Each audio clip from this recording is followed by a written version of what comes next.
It is the far future of the 41st millennium. The Imperium of mankind rules great swathes of the Milky Way galaxy, but we are beset on all sides by enemies. The green-skinned and barbaric orcs, the horror of the tyrannid hive fleets, the soulless legions of the Necrons, the dark designs of the ancient Eldar, and the servants of the insatiable dark gods. Forever do they plot the downfall of the hegemony of man. But humanity has fallen from the light. It is a time of ignorance and superstition, conformity and tyranny. For mankind has paid the highest cost of ignoring the old axiom, beware that you do not fight monsters, lest you become one yourself. Hence, out of necessity, some say, the Imperium of mankind is the most repressive and brutal regime imaginable. Usually, the conflicts are as distant as the very stars themselves, from one edge of the galaxy to the other. Few are the times when fate weaves so many strands in such a grand ballet. Fewer are the times when doom brings so many players to the one fierce fray. For the futures of empires, champions, and kings can rest in the lap of even the most unobtrusive of sights. Welcome to the tale of such an unremarkable place, where the truly remarkable and terrible was about to unfold. Welcome to the ongoing tragedy of the war at Abundance Tertius.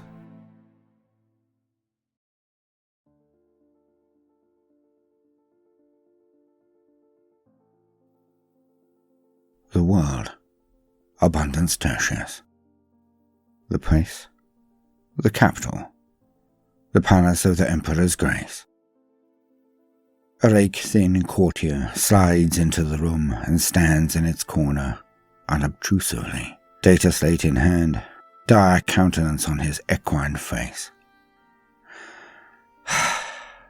It is not good news, it seems. I take this as my cue to pull back my chair, at which point all present instantly fall silent and rush to stand before me. The Munitorum official has eyes like daggers, the Administratum representative only a placid look of mild surprise. My planetary regents, the barons, all stand sharply and bow deeply as I stand and stride to the door and its loitering attendant. I should not be leaving, but this particular deadlock will not be swift in its resolution. I shall return when their parties have had a few hours to talk around the same points before they even approach getting to one. I see both sides, of course, but few do. Everyone, in every last committee I chair, has an endless stream of faux rage and pointless jockeying. From the outside, but in reality, they all wish the same thing: the destruction of our enemies, the defense of this world. Alas, some of them balance one above the other. For the warriors of the Imperium are here to fight wars. They see only the objectives, the enemies, and the potential casualties, forever trying to defray them. Those who wish to defend the world itself see the threat of the enemy, but also the dire threat from our own, the horrific cost this could all inflict on this world. My duty, my home, my Abundance Tertius. Yet etiquette is on my side. I can leave any time as I will, for I am the Archduke. I am the regent of the entire system, placed here by the will and grace of the Emperor himself, through dint of my lineage, our service, and our ongoing faith in his Imperium of mankind. We have ruled here for countless centuries, from the very dawn of the age of the Imperium, what we always construed as his Pax Imperialis. For in all of the time of the Imperium, we have only twice before known the horrors of war.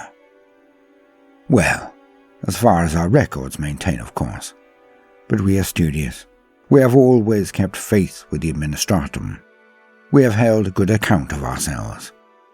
Only rarely have we ever been pushed to service the Great Pact, our payment for the protection of the Great Imperium, the tithe. All of the million worlds of the Imperium repay it. Some in manpower, some in machines, some in clothes or munitions. For us, it is food, and it has been our lasting pride that scores of worlds, scores of populations of those worlds, have relied on the bounty of our crops, the beautiful catch of our seas, the grain from our fields, the fruit from our orchards. Alas, so much of it is condensed, broken down, every last ounce of utility and nutrition taken from every last scrap of food we create. Our world is so rightly named, so aptly given, for it is indeed abundant. To an extent, I am told, that is the envy of thousands of our classification of worlds across all of the Imperium. But, of course, this is no accident. This is no fluke, no passing luck. For my forebears were men and women of vision. They were custodians of the greater wheel. And we have always strove to improve, to push forward, to do better. Nearly every one of our generations has held our duty as our core. Not a duty to maintain alone, but to strive for more. And we made sure the biodiversity was maintained, our airs clear, our life-giving microbiotic bacteria thrived. I do not understand the technicalities of it, of course. I leave that to the adepts and administratum. But we brought in the best beasts and creatures over millennia. We have built on the gifts nature gave us. We have enhanced this world so it is a jewel without measure. Were I to face the Magos of the Mechanicum, I would put our glorious production against their metal output of materials any day. But of course, this itself is now under threat. It is why so many of such high rank were in the meeting I just left. Administratum and my own regents on one side, the colonels and munitorum on the other. The issue? Land clearance of all things. The militarum wished to clear huge swathes of land of foliage, of all cover, they state. It even was started before I intervened. Damn them. Krieg. They had some of their attached air wing dropping defoliating gases on my world. The second I heard of it, I stopped it. Thus the meeting. I understand Krieg, no matter how bluntly dismissive and rude they may be, especially to a non-militarum man like me. They must consider a pen pusher, but the use of these agents will upset the balance, will seed into our grounds, our fields, our waters. It will destroy that which the warriors of the Imperium are here to defend. Well, at least, from my perspective, which is thankfully also held by my barons. It would be messy if they were to rebel at this point. Very. But I have recovered from my injuries. My arm is repaired such that it is better than it was before. I am still known as the brightest blade at court. Defiance from one of them would be suicide. I will not brook rebellion. But the negotiations go on, for I see the pertinence of the clearing of the areas indicated by the militarum, the munitorum, so we are trying to get enough headcount to perform the task. Thus this entire verbal affray has been concerning bloody logistics. With all of the evils of the galaxy aimed at this one place, we leaders, we august pillars of the Imperium, endlessly barrack each other over logistics. But then, the war is only the tip of the iceberg. For every man or woman under arms, there are many who work to support them. Then, of course, when the war is over, the warriors all depart to battles on distant stars. Then, and only then, will my own work begin in earnest.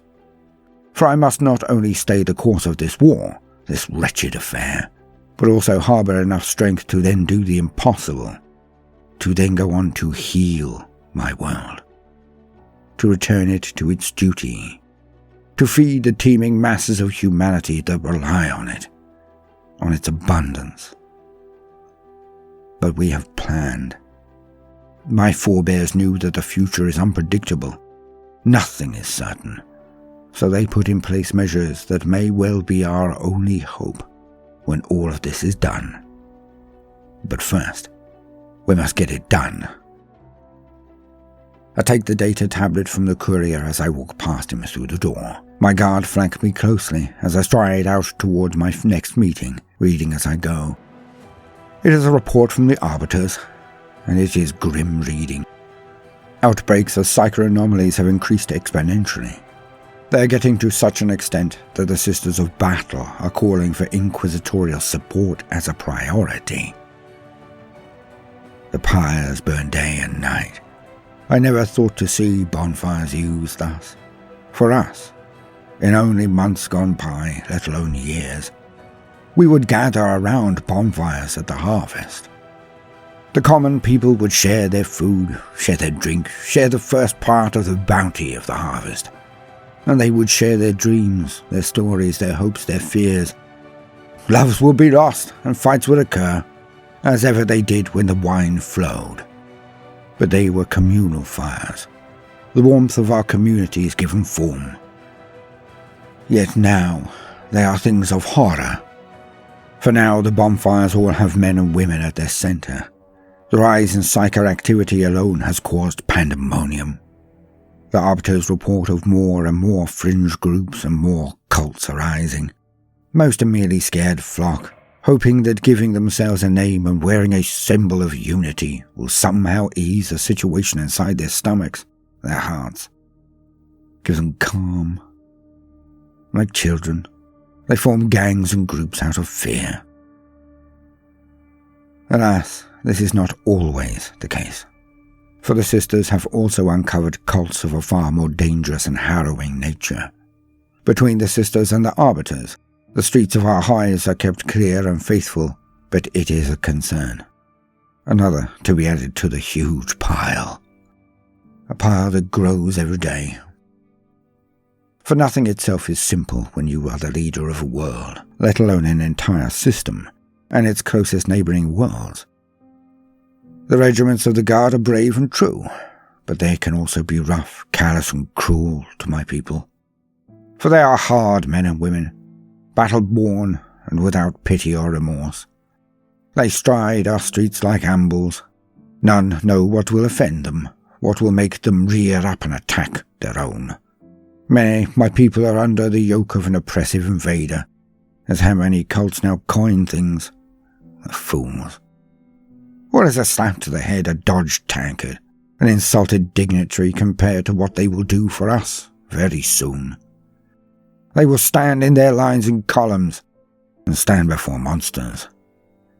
We let them have their head, for if they succeed they will leave. If they do not, none of us will be left to complain. But it does grate sometimes. I watch as the lines of my people are taken in and herded like cattle into buildings where they are stripped, shaved and showered, then forced into fatigues and a weapon thrust into their hands. They are farmers, my people. They are makers, not destroyers. They are human, so they will stand. They must. The regiments of the Guard are our professionals, but they will not make up all of the forces on this world. Thus are my people conscripted, in their millions. The transport ships full of equipment, never ending. I fear if they had their way, these men of war would attempt to weaponize every last one of them. If I would let them, which I will not. It is hard to remember, to go back to the last few months, to the beginning of this horror, the terror that stalked me for weeks on end. Hanging there above my bed, above my head, dripping its burning saliva on me whenever I dozed off, staring, just staring. But those days are gone. I had thought us doomed then, until the jungle fighters arrived. I had no idea humans could be so lethal, could fight monsters and win. There may be no hope, Strategic prognostication can foresee the future, but cannot this time, and at this moment, foresee the outcome. Perhaps my world will be sacrificed on the altar of this war, but while I live, I will fight for it. Not just against its obvious enemies, the Xenos, the traitors, the heretics, but also against those who would sacrifice its future for the gains of the present.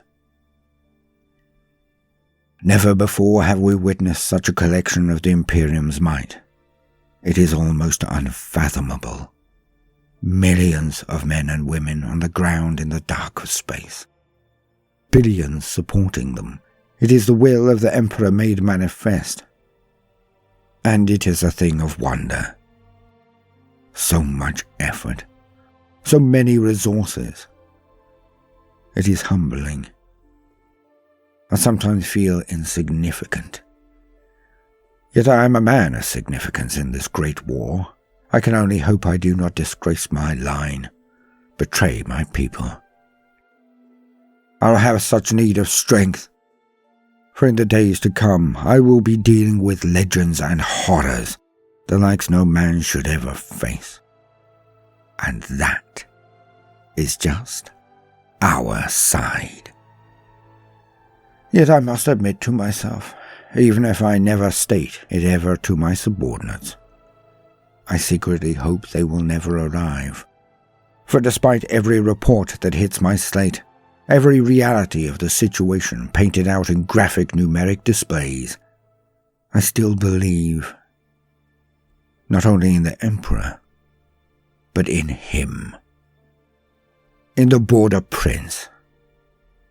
He has fought so many engagements, gained such glory.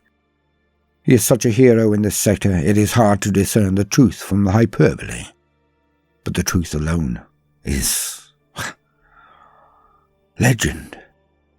The victory of Placidia Mons, the Battle of Petrina, the Forge Fire Incident, the burning of Zadrina, the rout at the 3 key points. The list goes on and on. He has smashed Xenos fleets and traitor raiders, annihilated migrations and seen off hulks. And deep down, each night when I attempt to rest, when I finally banish the memory of that foul apparition, I secretly hope all of this is in vain. All of this running around and busying ourselves, building our power defenses. I secretly hope it is all wasted effort. Because he had done it.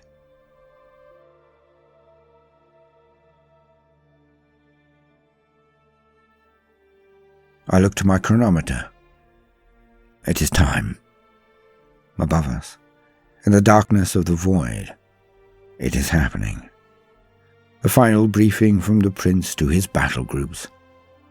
Oh, to be a fly on the wall.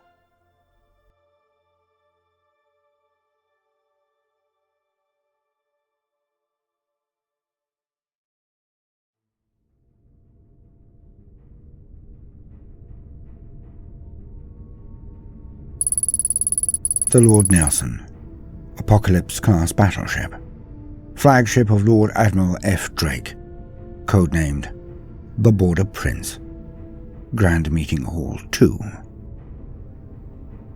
5 tables heaved with rare cutlery and precious ceramics, all looking into a central segment of this pentagonal room. Each facing had 2 tables. The inner table, where the high admirals of the battle groups, their commodores and cruiser captains sat, their most important escort squadron captains behind them on the second long table. In pride of place was Battle Group Nelson, but nobody called it that. It was Battle Group Border Prince, after its admiral, Fairfax Drake, codenamed the Border Prince.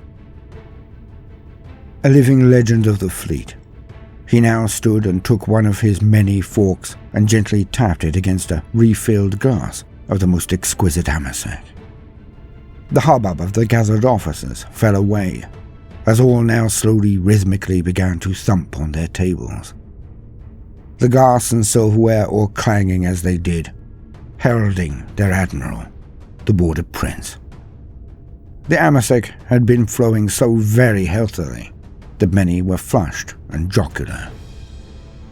The prince then put down his fork and semi-bowed comically to the tables. Then he swept his hands out flat in a cutting motion, and as one, all stopped. He began. Gentlemen, ladies, officers of the Grand Fleets of His Highness the Emperor. It's been a long time since we were all together. Far too long. Not since Adrena have we all had the good fortune of meeting thus. My wish it were for a better, brighter reason. To celebrate our victories, our accomplishments, for there are so many. Much chortling arose, but swiftly died again as he continued. To name but a few, Battle Group Impregnable. Hassan, was it your efforts that were responsible for so many reports hitting my desk last cycle? I recall over a dozen pirate bases crashed in so many weeks. With that, the tables around Battle Group Impregnable were thumped with the palms of the hands of the officers there, and the thumping continued now in a rhythm as the Lord Admiral spoke. Battle Group Illustrious. Ramirez. Now who can forget the way you sent the degenerate Eldar packing in the Sanguinum cluster? Battle Group Triumphant, dealing with the metal monsters out in the Trabetia system. How many of those monstrosities did you shoot out before they even made orbit? Kamansky. Atlantis. My glorious troublemakers, out there in the dark hunting down the ragtag scum of the traitors. 3 flotillas since last we sat together. 3! Jennings, 3. And of course, my own sorry lot. Thank you for the victories, my fine fellow officers of Battle Group Nelson. And of course, to Commodore Sasaki, my number one. Patience of a servitor, has this man. It's been a glorious half-decade since Adrena, and I am proud of every last one of you. Every last one. And at that, the assemblage drowned out whatever he was about to say next. The cheering went on for a full minute before his hands came out in the slicing motion again, and all subsided. Now, we haven't gathered here to make Amasak an even more endangered species amongst the fleet, so let us be about it. There is no way around this. We are in for a rough couple of years. Nor have we faced such a dire threat as we do today. For the coming weeks and months will be a trial, the likes we have never faced before. And make no mistake, we stand on the footstep of greatness. The very doorway to everlasting glory is before us. We need only walk through it. Strategic prognostication has lit this sector up like a sanguinalia display, and we're here to deal with the situation, along with a great many others.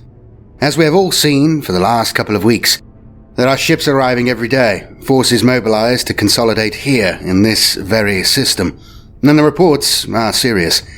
In the void between systems, our augurs and scouts have discerned the position of not one, but 2 separate fleets. The Necrons have a building armada that they are harshly defending, making it difficult for us to gain better and exact count. But it could well be one of the largest clusters of the Necrons we have witnessed. Kamansky, you're going to be busy relating the best way to hit these horrors. The Second Fleet, a massing collection of corsairs of the Eldar variety.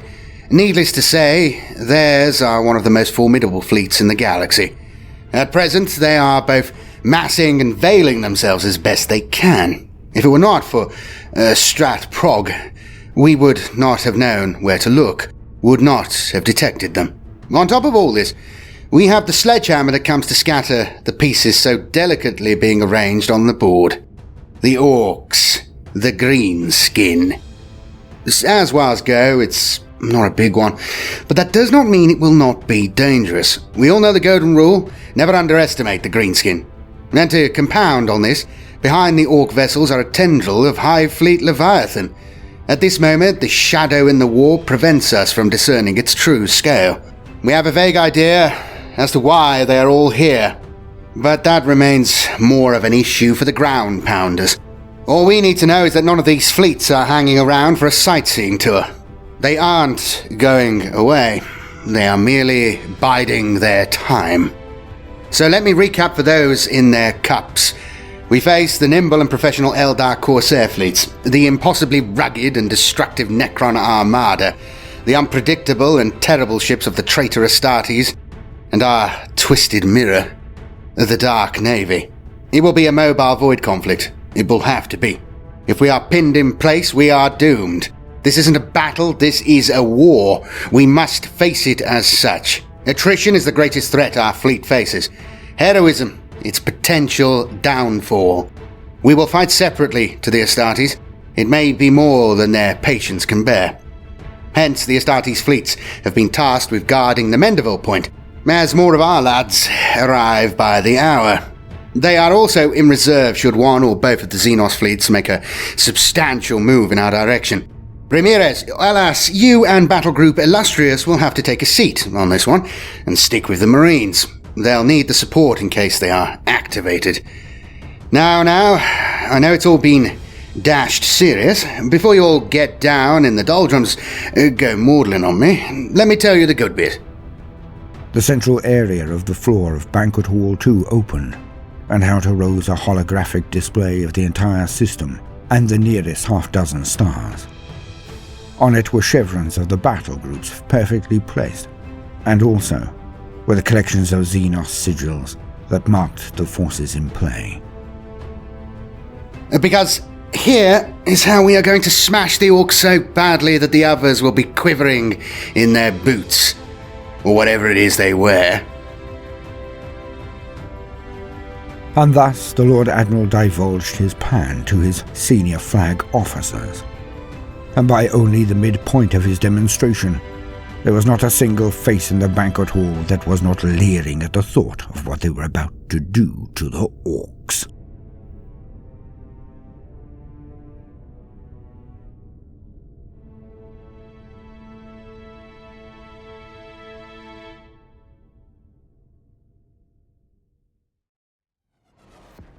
Abundance Tertius, the Palace of the Emperor's Grace.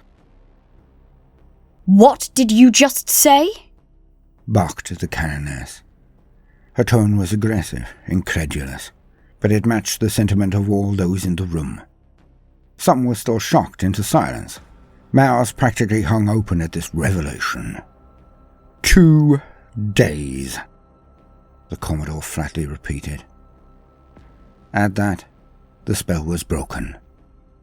Chairs were flung back as many got to their feet as violent indignation erupted from nearly all gathered there.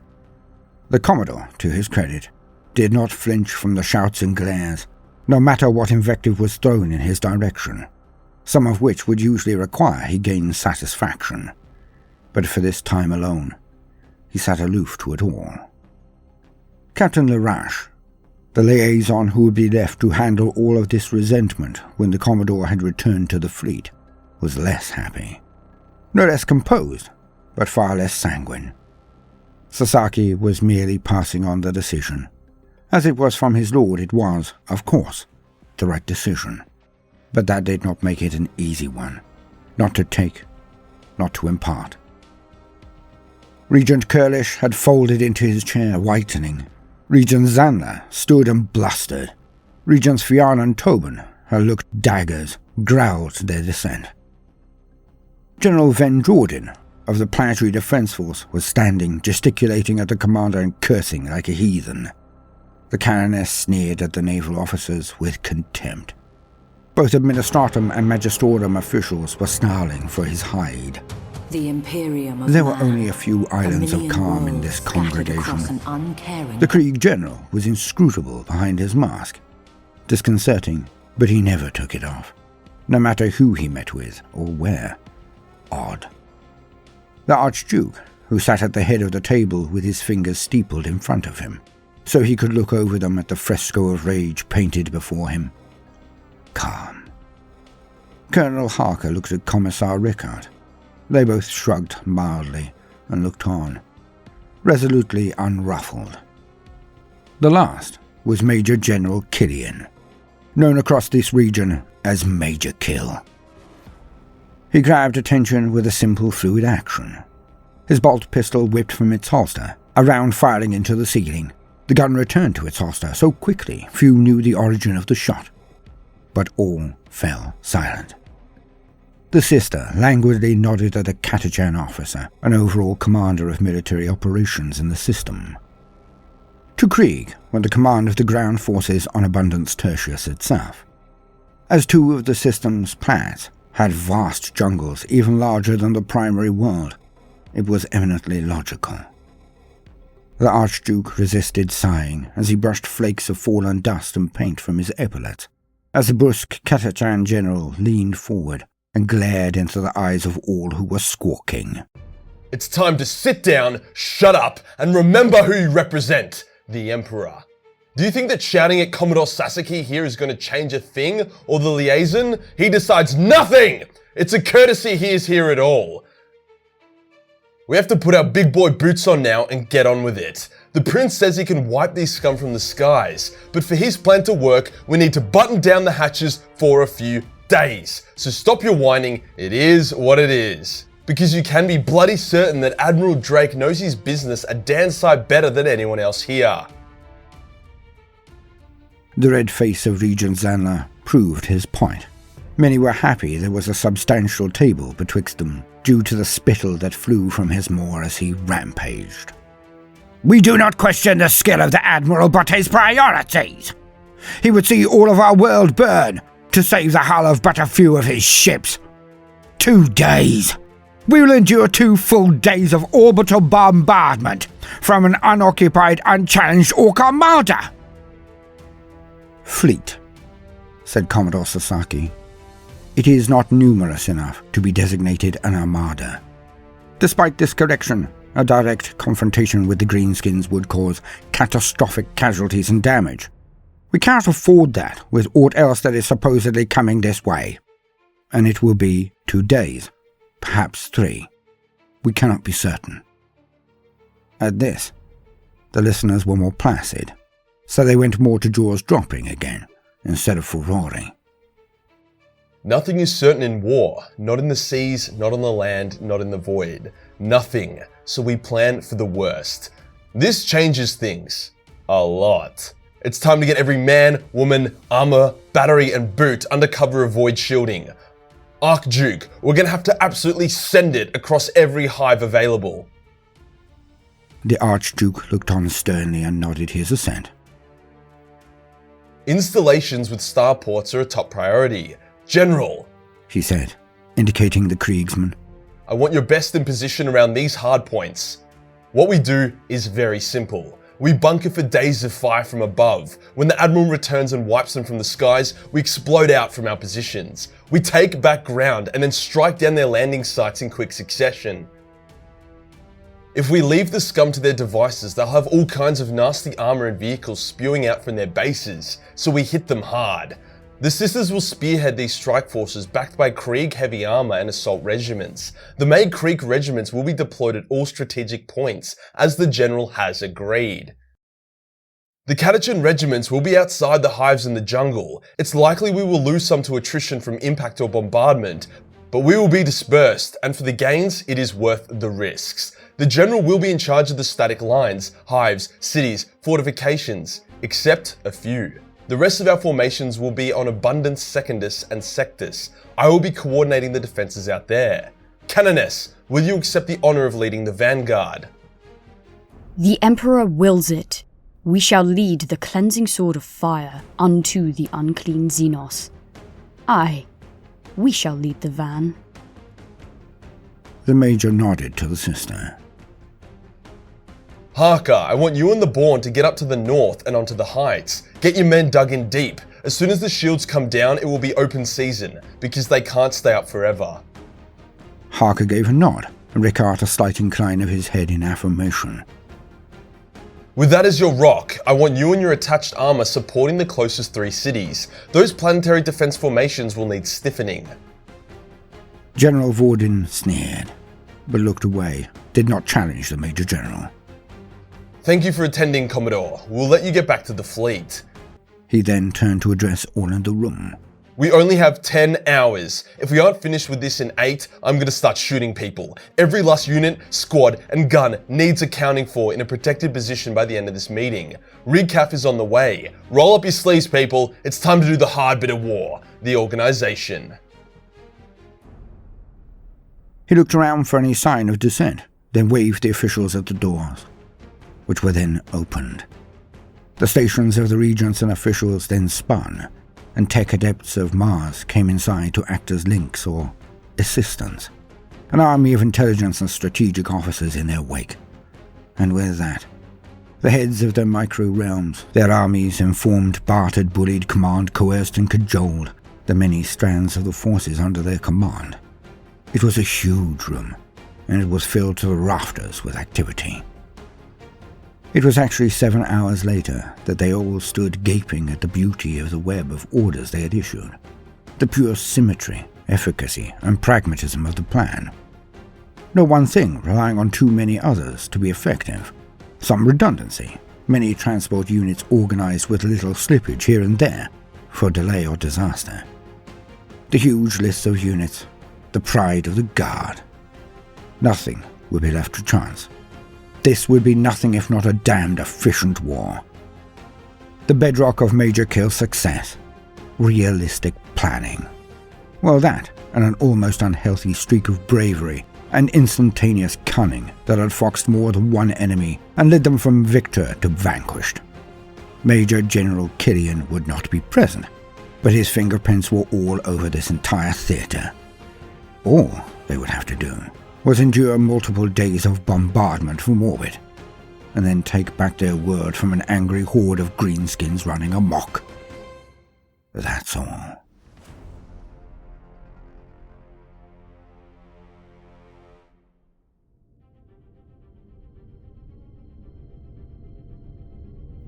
The First Battle of Abundance Tertius.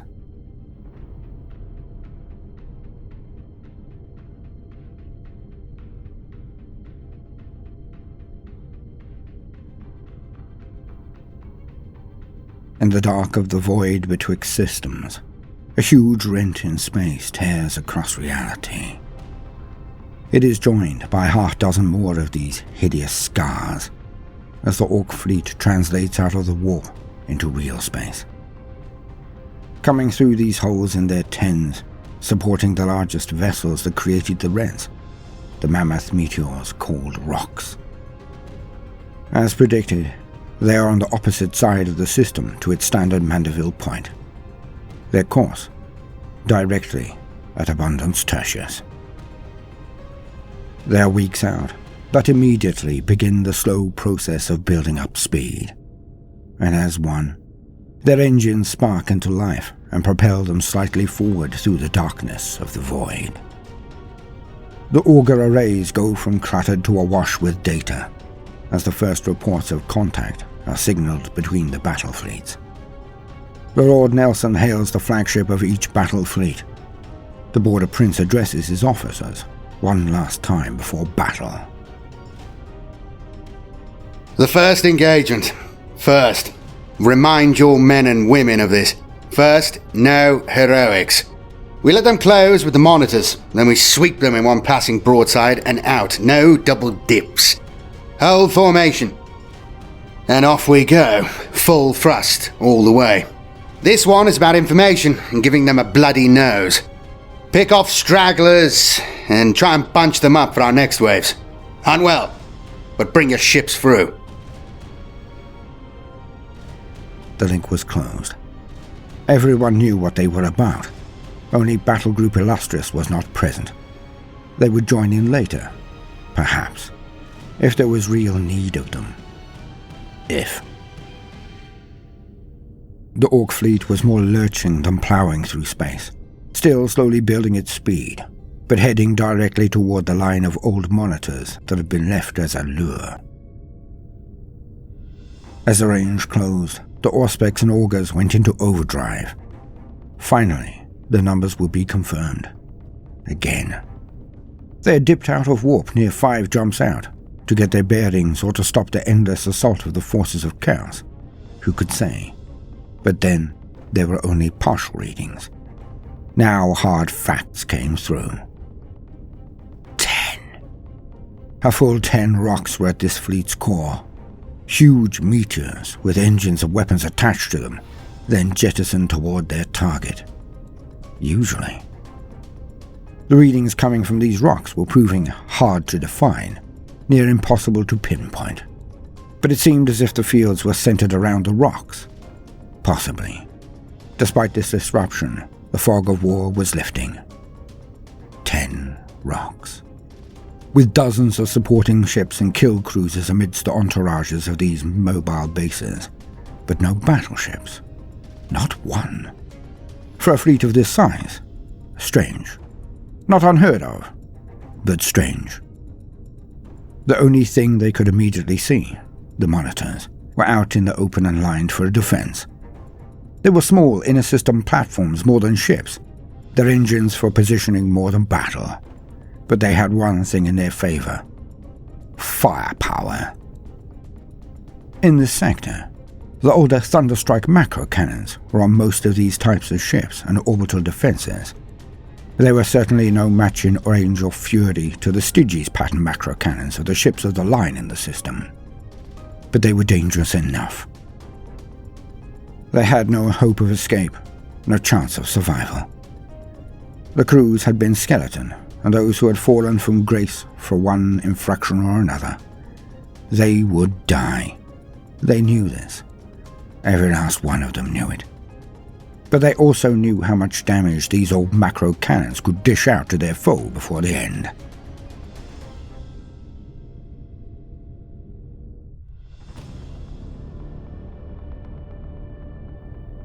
The Orc ships were rumbling forward, still half a day out. Heavily armed, most of the kill cruisers were looted ships of other species make. The Orcs had just welded and bored into them to double or triple their firepower with huge crude shooters. They were deadly, if you were in their path, as the monitors were. But they could not move with the battleground, could never keep up. So, they were to get expended now, at the Imperium's choosing, not setting targets for later waves. Orc ships were bristling with weaponry, all right, but most, if not all, of it faced forwards. The drives were powerful, but unpredictable. They would often arrive in dribs and drabs if not disciplined or lucky. Nor could they maneuver well. Thrust, organization, and chain of command meant the Navy had a clear advantage, if they could capitalize on it. Even far outside of effective range, the Orcs began to fill the void with shells and their huge shots of Docker. But none of it hit. Their aim was atrocious. When they closed even further, the first of the 5 monitors opened up, and was quickly followed by those around it. The shots were far more accurate, at least 10% hit, tearing into the heavily armored prows of the Orc fleet. A few of the smaller ships were turned to burning husks, fires ripping down their bodies from their burning fronts, but not many. The Orc fleet fully committed. The battle group came racing around from behind one of the plants and hurtled toward the fray, but directly on, or so it appeared at first. The groups arrayed as per the old formations. But as they ate the space between them, the Orc fleet was still moving forward, on, to the monitors. The Navy would cut behind them, but it was too late. The rocks could not be turned without colossal effort. The kill cruisers and other ships would not leave their sides, protecting them like a pack of wolves. The attack craft launched, but kept pace with their cruisers, acting as screens, sitting in defense. The Orcs were enthusiastic to engage, but their fury went forward towards the monitors, tearing towards them. The fighters of the Navy did not intervene, only broke off and easily outnumbered and annihilated any elements of the Orcs that went near their groups. The engagement was brief, but bloody. Battle Group Nelson.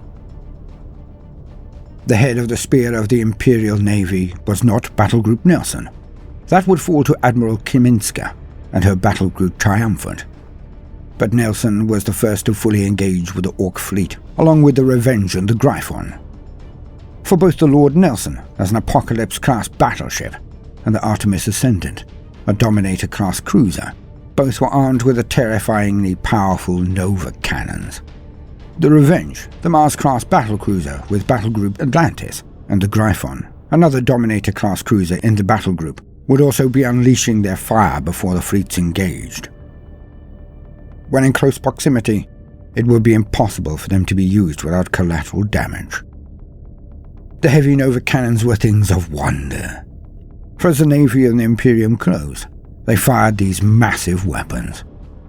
The vast majority of admirals despised these inaccurate and dangerous weapons, but this was the interior of the Imperium. It was where older ships were sent to patrol, and newer vessels were a rarity, unless they were ill-omened or inefficient.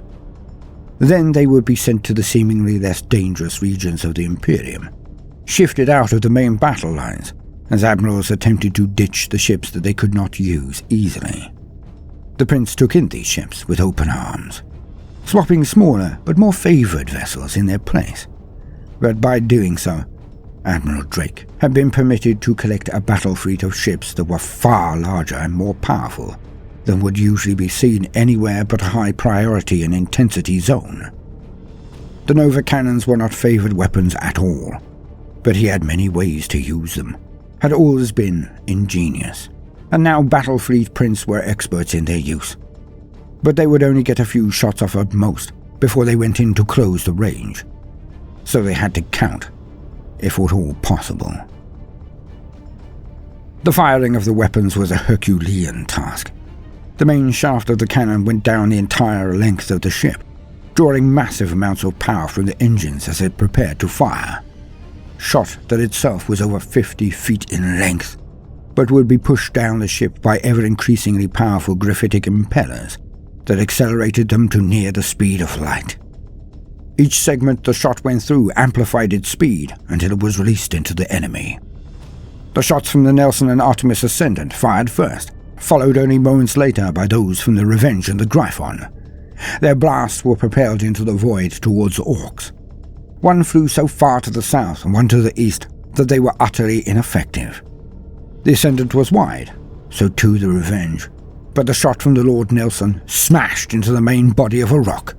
It exploded outward in a second, bursting into fire as potent as that of the heart of a sun, with an area of effect hundreds of kilometers across. The rock was mostly melted and cracked, its contingent of ships mauled, but some of the cruisers limped through it as their void shields were high. The escorts were vaporized, but the void was huge. The second shot that classified as a hit burned away more escorts, exploding in the path of another of the rocks, but its fires had mostly burnt out when the rock actually went within the region, singeing it only. For the type of weapon involved, this had been a magnificent result. A rock was gone, utterly. There was one more volley, but there were no substantial hits this time. Battlegroup Nelson ploughed on behind Battlegroup Triumphant and had to cease firing for risk of hitting their own in the blast. But these huge cruisers and mammoth battleships were armed with more than just their Nova cannons, and the battlegroups went in. Battlegroup Triumphant. Heading the charge, the mighty battleship, the Emperor Triumphant, under Admiral Kaminska, was at the front. Escort squadrons ringed the battlegroup's main ships of the line, but those main ships came in right behind the Triumphant. Kaminska had been at its helm for a decade now, and the group knew her mind. The void shields of the Triumphant were the best in the segmentum, despite her being an old Apocalypse class. A slew of admirals and officers had spent many centuries honing her abilities. She was a beast. It slowed her slightly, which is why Kaminska was given the first pass, so they would not be outpaced later. They set the bar if their entire fleet was to stay in formation. But directly behind her were the Myrmidon, an Armageddon-class battlecruiser, the Nimrod and Morning Star, old sturdy Lunar-class cruisers, and the Aeneas and the Merlin, a Gothic-class Nasailuria light cruiser. But they did not have the Nova cannons, nor the space control ships with vast wings of attack craft. No carriers, no sluggards. Battle Group Triumphant was tough and steady in a direct fight, and thus they led the charge. The orcs were in utter shock, it seemed, because they could not make up their minds. A few of them began to turn, looking as if they might engage the navy, but the vast majority went forward onto the monitors. A kill cruiser and a pair of smaller vessels came on at the battle group. Others were rising out of position, but they would not be able to strike until the other battle fleets were passing, and Triumphant was long gone. The Triumphant concentrated on raking the lines of orcs with its broadsides as it passed them, the Myrmidon and Nimrod engaging the cruiser. The Nimrod shot and tore down the void shields, and then the Myrmidon's volleys ripped along the thing's spine, and it was hewn practically in half. And with that, Battle Group Triumphant were out the other end and speeding away as ordered. The small forays of the orc ships had detracted much from the fire that was optimally to go into the rocks. Too many remained. Battle Group Nelson. Its heavy Nova cannons fired. The group swept behind the orcs following its predecessor. The attack craft and fighters of the Grand Cruiser Cardinal's Thunder protecting the formation. It was led by the Spear of Wrath and the belligerents. They did not need to punch through any resistance, as none was wheeling fast enough yet. But the waste-firing broadsides of the heavy ships, the Lord Nelson, Cardinal's Thunder, and Spear of Wrath, were tearing into the rear armor of the closest orc vessels. None exploded, but many were mauled. Battle Group Atlantis. Admiral Jennings followed with his battle fleet Atlantis, the Retribution-class battleship of the four, as was the practice. The Revenge and Gryphon, being the heavier Nova cannon vessels, were protected by the bulk of the Atlantis. The Augustus, Minotaur and Gladius providing the main gun line. They drove down and cut huge rents off the rearmost orc rocks with their broadsides. The orcs had indeed sent up some challenge in the form of a wasp-like swarm of fighter bombers and landers. The former were their own version of attack craft, void fighters. The landers were simple bricks of armor that were shot into space at enemy ships. Inside sat armored blocks with the maniacal mobs of orcs, raring to get out and kill anyone or anything they encountered. The banks of flak and battery fire that erupted from Battle Group Atlantis was astonishingly effective, tearing the majority of the oncoming orcs to pieces. Then the survivors faced the hardened veteran pilots of the Navy. But they were vast in number and utterly single-minded in their goals. They would not dodge or be herded. They simply sped forward towards the ships of the line, practically ignoring the escorts. The escort captains took truck with this and punished them further. But eventually, inexorably, some of them got through. The Gladius and Gryphon had been boarded by orc boys in their hundreds, but not in their thousands, as all ships had prepared for long before even setting off on the hunt. The fighting was furious and fast. The choke points of the ship were butcher yards, where the concentrated fire of the naval security brought them down in their tens. Still swatting off the last of these assailants, the battle group made it past the lines and fired its last volley straight into the nearest rock. It did not stop, but it did shudder, the impacts forcing chunks of it to be left behind, with angry orcs shaking their fists at their cowardly comrades who had left them in the cold of the void. Battle Group Impregnable. The last to fly by, the worst position to be in bar that of first place perhaps, often much worse. For at this point, the slower or more cautious to launch fighter groups, the more organized escorts, and a triad of kill cruisers had all coalesced to make a full attack wave.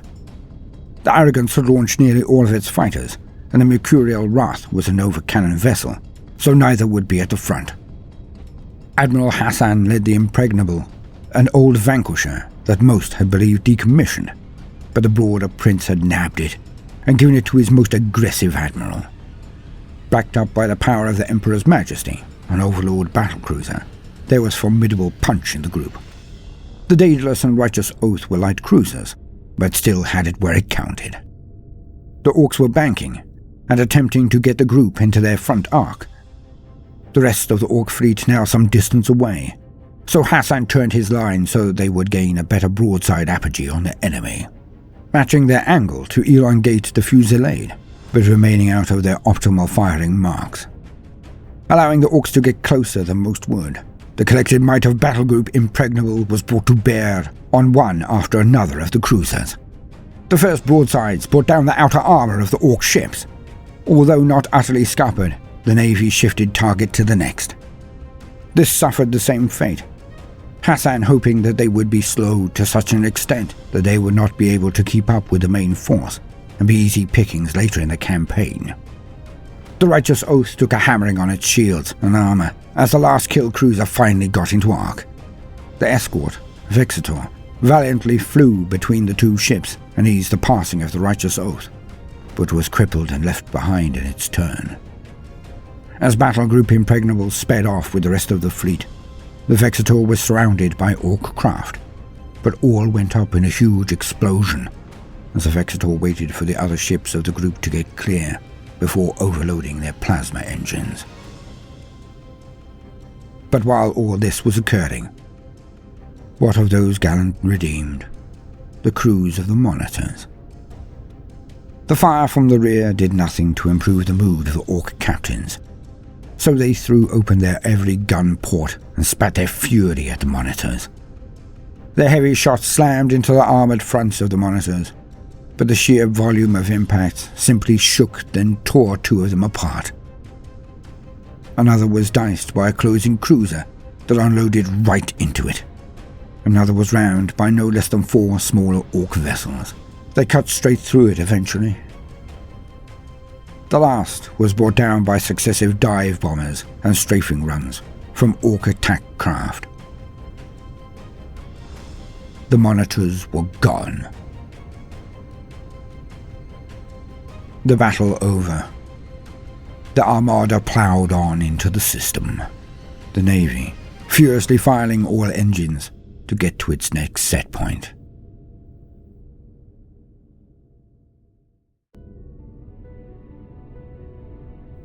The Lord Nelson, flagship of Admiral Drake, the Border Prince. A few days after the first engagement, the closest aide of the Admiral went to the galley to pick up his lord's meal.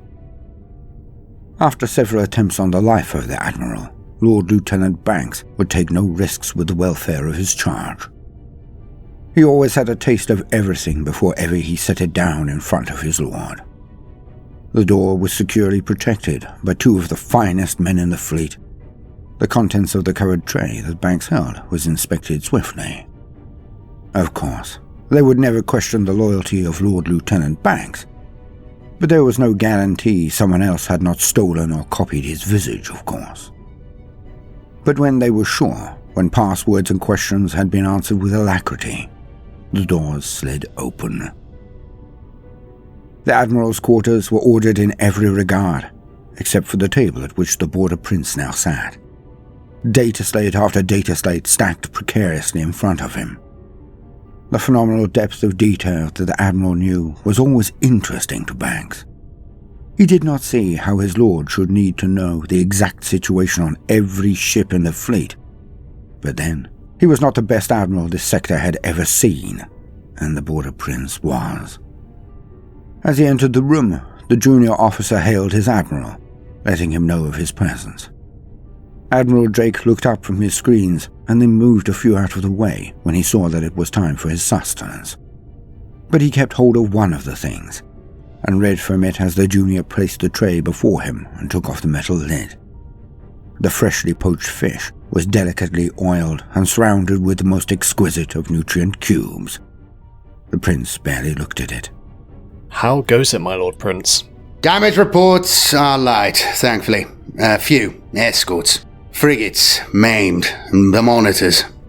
The next engagement will be more fierce, the worst held until last. Time to share what I've already told the admirals, the grand scheme. The Admiral indicated the Banks should be seated, as he finally took a few forkfuls of the fish and nutrients into his mouth. He then drew out a data slate from one of the piles and passed it to Banks, using it to indicate his points as he spoke. We are here. We've hit them once, but that was more a fact-finding expedition. We've identified their numbers, their composition, their deployment, their weaknesses. But we'll get to that. And of course, given the filth a bloody nose. But you've also seen how the battle fleets move, yes, my lord? Indeed, perceptive. You'll go far. The pasting we dished out at Zardrina was possible due to being on the heels of the victories at the three key points, the Vulcane suppression before that. We were a well-oiled machine. It's been a while. The good years may have made the fleets flabby. They need those 2 run-ups before the main events. Ah, you're reforging the fleet on the anvil of this Orc armada. You underestimate the Greenskins, perhaps? You know me better than that. Something is off with this lot. No battleship, not even a Grand Cruiser equivalent. It's off. They're sluggish, even for Orcs. I suspect a split command, possibly even fractured. We'll capitalize on that. Tell the fleet to slow 1/4. We hit them a day later. It may vex the locals. Let it. This is not the main event. I can feel it in my bones. And the reports from strategic prognostication? Ha! That too! That too. The plan, my prince? Ah, yes. The plan. We've engaged. Now we are building up speed around Abundance Sextus and 2 of its moons. When we come around again, we'll be moving at such speed that they will not risk launching attack craft. Not even they. But again, we will strike at them so as to lead them after they have been through the outer minefields. We will skirt them, coming around their rear again. We know our augurs, controls, and experience are better than theirs. This is certainly no hardened freebooter fleet. It is a ragtag wah. We punish them again, but we will be concentrating our efforts onto their rocks. You see, if that many hit the main planet, it won't matter if anything comes out, not one orc. The place will be a wasteland. So we bring down the rocks, first and foremost. You said we know their weaknesses. Aye, number 1, we do. Their main engine struts and directional thrusters are clustered under their bulk. From here, we come around the Abundance Secundus. It's 5 days before we hit them at such a speed they cannot even react. Unfortunately, this will mean they have 2 days odd to pound our forces on the ground. But it will stiffen them up. What's left of the Orc fleet will be strung out in bombardment pattern, if they have one at all. It should be like sweeping leaves before us. The what, sir? I always forgot you were Hiveborn. Let's put it in a way you'll understand, shall we? We'll plough through them, like a cohort of arbitrators through unarmed muties. Does that help? Very graphic, sir. But we still leave orbit. Of sorts. Of sorts. Somewhere out there, in the reaches of dark space.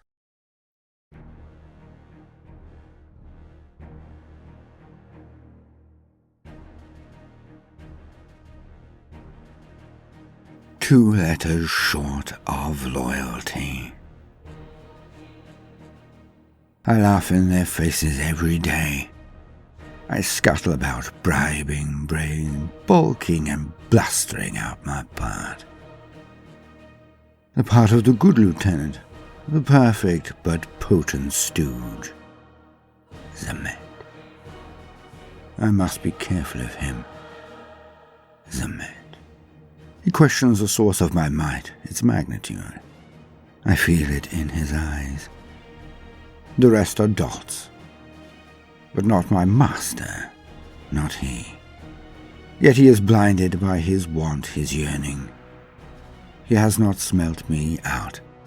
But then, my true lord shrouds me, and helps me hurl this crusade at the gates. But I understand the want. I yearn for it also, of course. The opening of the labyrinth. So we are aligned, my master and I. Because we both want to release chaos undivided.